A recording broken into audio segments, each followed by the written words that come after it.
పితా పుత్ర పవిత్రాత్మ నామమున ఆమేన్. మొదటి పఠనంలో పౌలు దావీదును చంపుటకు వెళ్ళెను. కానీ దావీదు చెదికి చిక్కిన సౌలును చంపకుండా అతడు ప్రభువు యొక్క అభిషిక్తుడు అని భావించి విడిచిపెట్టెను. దావీదు వలె శత్రువులపై పగ సాధింపగా క్షమాగుణం కలిగి జీవించుటకు ప్రయత్నించదము. రెండవ పఠనంలో పునీత పౌలు ఈ విధంగా పలుకుతున్నారు.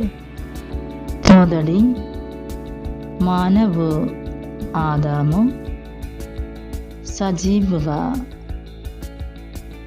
సృష్టింపబడను, కానీ చివరి ఆదాము అనగా యేసుక్రీస్తు ప్రాణ ప్రదాత అకు ఆత్మ.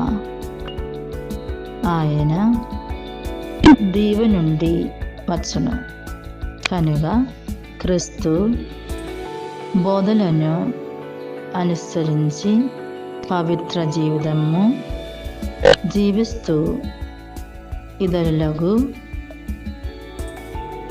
సుమాత్రికగా ఉండుటకు ప్రయత్నించదము.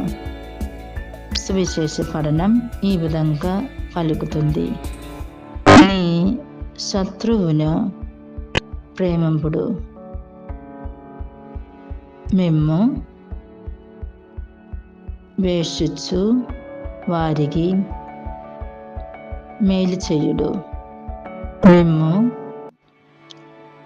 శపించు వారిని ఆశీర్వదింపుడు, మేము బాధించు వారికై ప్రార్థింపుడు. ఇతరులు నీకు ఎట్లు చేయవలనని మీరు కోరుతురు, అట్లే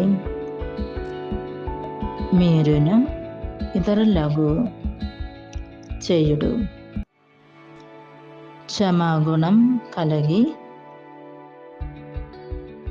దైవ ప్రేమలో సోదర ప్రేమలో జీవించుటకు ప్రయత్నించదము. దేవుడు మిమ్ములను దీవించునుగాక.